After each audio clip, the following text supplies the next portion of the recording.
For most of your life, a voice has been waiting inside your head. It can rehearse an awkward conversation before it happens.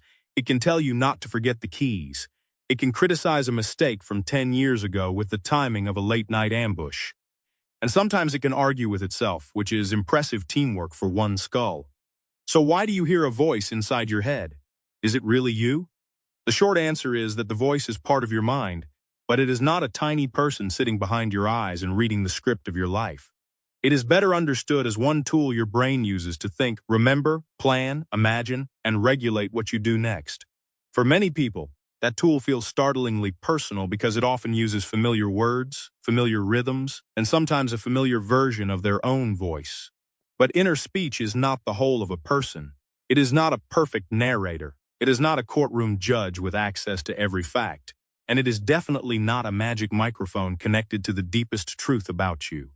Before we go any farther, it helps to separate a few experiences that are often squeezed into the same phrase. Some people report full sentences inside their mind. Some experience fragments, such as later, not that one, or move. Some silently hear a voice while reading. Some visualize scenes, feelings, or movement without words at all. Some can switch between words and pictures depending on the task. And some people report very little inner speech in their everyday experience. That last point matters. Having a constant inner monologue is not the universal human default, even if movies make it look like everyone has a narrator with a union contract. Researchers use the term inner speech for silent, internal use of language. It can be deliberate, like mentally practicing a presentation. It can also be automatic, like silently muttering seriously when your phone battery dies at 1%. Inner speech can sound like a monologue. It can sound like a dialogue. It can feel compressed, with only the meaning present and almost none of the words. The exact experience varies not just from person to person, but from moment to moment in the same person. That variation is one reason this subject is so tricky to study. Your brain activity can be measured, your behavior can be tested, but your private experience is still private. Scientists can ask people to describe it, interrupt them at random moments, compare reports with tasks, and study which brain systems become active. Those methods are useful, but none of them turns a thought into a perfectly readable subtitle. So the science can explain a great deal about what inner speech does and how it may be built. It cannot yet point to one brain cell and say, "Congratulations, this is the CEO of you." To understand where the voice may come from, start with a child trying to solve a hard problem. Imagine a small child building a tower of blocks. The tower leans. The child says, "This one goes here," then "No, that is too big," then "Careful." At first, those words are spoken out loud. They are not a performance for an audience. They are a way of guiding attention and action. The child is borrowing the power of language to organize a messy little mission involving gravity, wooden cubes, and very strong opinions. Psychologist Lev Vygotsky argued that speech used with other people can gradually become speech used to guide oneself. In this view, children first hear instructions, questions, comfort, and corrections from adults and other children. They later begin speaking aloud to themselves during difficult tasks. Over time, much of that self-directed speech becomes quieter, shorter, and more internal. It does not simply disappear, it changes form. The long-spoken instruction, "Put the red block under the blue one so it will not fall," can become a whisper, then a tiny verbal cue, then perhaps only the felt meaning of support first. That idea is influential, but it should not be treated as a documentary recording of every child's mind. Development is not identical for everyone. People grow up in different languages, families, cultures, and learning environments. They also use different mixtures of words, images, movement, and emotion to guide themselves. Still, the broad pattern makes intuitive sense. Language begins as something social. Later, some of its structure becomes a tool for private thinking. Your inner voice may carry traces of a lifetime spent hearing other people speak, then learning to use speech on your own behalf. That helps explain one strange feature of inner speech. It can feel like more than one voice. You may silently rehearse what you would say to a friend, then you may imagine their likely reply. You may hear an encouraging coach, a skeptical teacher, a worried parent, or a version of yourself from an earlier age. This does not automatically mean that separate people are living in your mind. It means your brain can simulate social conversations. Human beings are intensely social animals. We spend years predicting what other people might say, want, notice, or reject. An internal dialogue is one efficient way to model those possibilities. Think of it as a mental rehearsal room. You can try a sentence before saying it. You can imagine an objection before making a decision. You can replay a conversation and notice what you wish you had said. That last ability is useful in small doses. In large doses, it can become the brain's least relaxing podcast. The important point is that a simulated voice is not necessarily an independent speaker. It can be your mind using learned language and social prediction to explore an idea from more than one angle. Why does the voice often seem to sound like you? Partly because it uses the language patterns you know best. It may borrow your usual vocabulary, your favorite phrases, your rhythm, and your expectations about how you sound. But inner speech is not always like hearing a clean recording through imaginary headphones. For many people, it is much less sensory than ordinary sound. It may feel word-like without having a clear pitch, accent, volume, or location. You know that a sentence is present, but you are not literally listening to a tiny acoustic performance in the room. This difference matters because the brain treats self-generated actions differently from surprises arriving from the outside world. When you speak aloud, your brain prepares the movement of speaking and predicts some of the sound that will follow. That prediction helps you recognize the speech as your own action. Related models propose that something similar may help inner speech feel self-generated. The brain is not just receiving language. It is also involved in producing, predicting, and monitoring it. The system is more like a live sketch than a radio broadcast. Brain imaging studies do not reveal a single inner voice button. Instead, they point to networks that overlap with systems used for language, speech planning, memory, attention, and control. That overlap fits the everyday uses of inner speech. You use it to keep a phone number active for a few seconds. You use it to plan the next step in a task. You use it to label an emotion. You use it to rehearse a sentence before it leaves your mouth and embarrasses you in public forever. The same inner experience can involve several jobs at once. Consider working memory. Suppose someone gives you a door code and you repeat it silently while walking down a hallway. The words are serving as a temporary holding pattern. Now imagine trying to assemble furniture. You might silently say, long screw, small hole, do not force it. That is not philosophy. That is emergency engineering. The voice is helping you hold rules in mind while your hands do something else.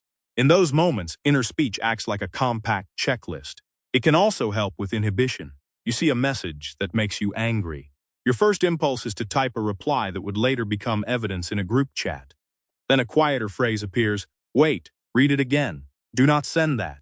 That phrase is not necessarily wiser because it is verbal. It may be the verbal surface of a larger control system involving attention, memory, emotion, and learned rules. But words can make the rule easier to hold on to at the exact moment it is needed. The same tool can become painful when its content turns harsh. Many people have an inner critic. It may say, you will fail, everyone noticed, or that was stupid. The presence of a critical thought does not prove the thought is accurate. It also does not prove that the voice has special authority just because it speaks in first person. Inner speech can repeat fear, old feedback, social pressure, or a bad prediction. It can turn one awkward moment into a courtroom drama with no defense lawyer. That is why learning to notice the content of the inner voice is often more useful than trying to win every argument it starts. Where does the critical tone come from? There is no single answer. People absorb language from families, teachers, friends, media, and their own past experiences. They learn what earns approval, what invites embarrassment, and what feels dangerous. They also develop habits of attention. If your mind repeatedly scans for mistakes, its verbal commentary may start to sound like a security guard who has never taken a vacation. That does not make the criticism meaningless. Sometimes it points to a real problem. But its tone, timing, and certainty can be badly calibrated. This is a useful distinction. An inner voice can carry information without being an oracle. You forgot the deadline may be a helpful signal. You are a hopeless disaster because you forgot the deadline is not the same kind of message. One identifies a task. The other makes a sweeping claim about identity. Brains are very good at producing fast stories from limited evidence. They are not always good at adding the footnotes. In fact, the feeling that a thought is mine and the feeling that it is true are separate things. You can generate a thought and still examine it. You can notice a sentence without obeying it. You can hear "do not try" and answer, that is a prediction, not an order. This is not about pretending every unpleasant thought is fake. It is about refusing to confuse the first sentence your mind produces with the final decision you make. Your inner voice may speak first. It does not have to speak last. There is another complication. Not all thinking arrives as words. You can recognize a familiar face before you describe it. You can catch a ball without narrating the physics. You can know the route home without silently reciting every turn. You can feel that an idea is wrong before you can explain why. These are reminders that the mind is much larger than its verbal commentary. Inner speech is one format among several, not the operating system for the entire human experience. Sometimes words arrive after other systems have already done work in the background. You may feel uneasy in a room before you identify the reason. You may solve a puzzle while showering and then hear the answer as a sentence. You may choose a word in conversation before you consciously rehearse it. The voice can report, organize, or evaluate processes that were already moving beneath awareness. That can make it feel like a narrator explaining your life in real time. But a narrator is not the same thing as the whole production crew. This is also why people sometimes mistake inner speech for the core of the self. It has access to the word I. It can tell a continuous story. It can connect yesterday's embarrassment with tomorrow's plan. Stories are powerful. They make scattered events feel like one coherent person moving through time. Yet you are also your body, habits, memories, relationships, perceptions, skills, emotions, values, and actions. The voice can describe those things. It cannot replace them. Imagine two people preparing for the same interview. One silently rehearses answers in complete sentences. The other sees images of the room, feels the timing, and practices aloud only once they begin. Neither person is missing a human feature. They may simply be using different mental tools. Research on inner experience finds substantial individual differences, and even estimates of how often inner speech occurs depend heavily on how researchers ask the question. So be careful with dramatic claims like everyone thinks in words all day. For many people, the truth is much more varied. That variation creates a funny problem in conversation. When someone says, "I have songs stuck in my head," another person may picture a tiny concert. When someone says, "I think in pictures," another person may imagine a movie screen. When someone says, "I do not have an inner monologue," people sometimes assume they mean they never think. None of those translations is safe. Human experience has more formats than the phrases we use to describe it. Language is excellent at sharing ideas. It is terrible at providing a factory standard tour of everybody else's consciousness. Could the inner voice be useful because humans are social and language-rich creatures? Probably, yes. It allows us to compress a remembered instruction into a portable guide. It lets us run possible conversations without using up our friendships. It can turn a complicated plan into a few words. It may help us compare what we are doing with what we intended to do. Those are real advantages. But evolution did not build a flawless life coach. It built a flexible, imperfect system that can help distract, rehearse, worry, and occasionally replay an argument from 2017 while you are trying to sleep. The history of the voice is therefore partly the history of language becoming portable. At first, language lives between people. Someone warns you, comforts you, teaches you, corrects you, and tells you where the dangerous edge is. Later, some of those patterns can be carried inward. The human mind becomes able to address itself. That ability is powerful because it lets you become both planner and actor, questioner and answerer, coach and tired athlete. It is also strange because the same brain has to play every role. When the inner voice becomes a dialogue, it can be especially vivid. You might ask, "Should I do this?" and immediately generate reasons for and against it. One side may sound cautious, another may sound adventurous. This does not mean there are two separate selves fighting for control of a body like roommates arguing over the thermostat. It means your mind can represent competing goals. Safety and novelty can both matter. Rest and ambition can both matter. The dialogue gives those conflicts a verbal shape. Sometimes the dialogue is useful because it slows a decision down. A thought that stays vague can feel inevitable. A thought stated in words can be questioned. "I should quit" becomes, "What exactly is making me want to quit?" "Everyone will judge me" becomes, "Which people, based on what evidence?" Putting a thought into language does not automatically solve it, but it can turn a foggy feeling into something with edges. And once a thought has edges, you can inspect it instead of merely standing inside it. That is one reason some practical techniques use words on purpose. People write thoughts down. They label an emotion. They rephrase a harsh judgment more precisely. They give themselves a short cue before a difficult task. None of these methods work like a spell. They work, when they work, by changing attention, memory, interpretation, or behavior. The wording matters because vague panic and a specific next step are not the same mental object. Everything is ruined as a cloud. Send the corrected file by noon is a task. There is a small but important warning here. An ordinary inner voice is not the same as hearing a voice that seems external, uncontrollable, or frightening. Experiences of hearing voices can occur in several contexts and deserve careful, respectful attention rather than internet diagnosis. If voices feel outside your control, tell you to harm yourself or someone else, or leave you distressed or unsafe, it is important to contact a qualified mental health professional or local emergency support. This video is about common inner speech, not a tool for deciding what any individual experience means. That boundary matters because popular language blurs very different experiences. Saying the voice in my head can mean silent self-talk. It can mean a remembered phrase. It can mean an imagined dialogue. It can mean a song loop. It can also describe something that requires clinical support. The right response is not panic or shame. It is accuracy, compassion, and the willingness to ask for help when an experience is distressing.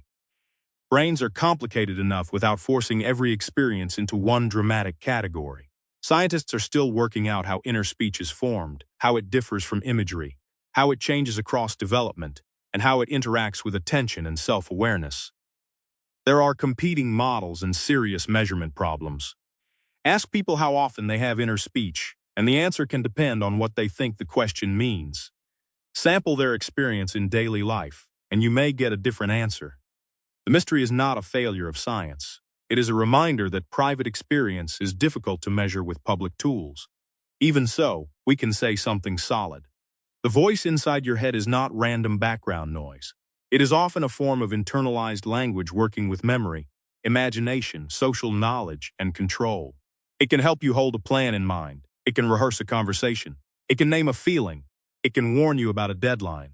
It can also make a terrible prediction with enormous confidence and no evidence whatsoever. That is not hypocrisy. That is what flexible mental tools are like. One final way to see this is to notice what happens when the task changes. While reading a sentence, you may silently hear the words. While tying a shoe, you may rely almost entirely on learned movement. While deciding whether to move to another city, you may use words, images, bodily feelings, remembered voices, and a half-finished spreadsheet at the same time. The inner voice is especially useful when a thought needs to be held still, compared, explained, or shared later. It turns a passing mental event into something that can be revisited. But even then, it is collaborating with systems that do not speak in sentences. Your eyes provide information. Your memory supplies examples. Your emotions mark what matters. Your body signals fatigue or excitement. Your attention selects what gets a turn on stage. The verbal voice is memorable because language is easy to notice. It is not more real than every quiet process around it. Sometimes the most important part of thinking happens before any words arrive, and sometimes it happens after the words have finally stopped. So, is your inner voice really you? It is yours in the sense that it is produced by your living brain and shaped by your history. But it is not the entire you, and it is not automatically the wisest part of you. You are also the awareness that notices the voice, the values that evaluate its advice, and the actions you choose after the commentary ends. The voice may offer a line. You still decide whether it belongs in the scene. The next time your mind says, "You cannot do this," try adding one small question. Is that a fact, a fear, or just an old habit speaking? You may not silence the voice. You do not need to. The goal is not to fire your internal narrator. It is to stop handing it the director's chair. Thanks for watching. If this made your own inner commentary feel a little less mysterious, hit like and subscribe for more questions about the strange equipment humans carry around every day. And if your inner voice objects, tell it we said hello.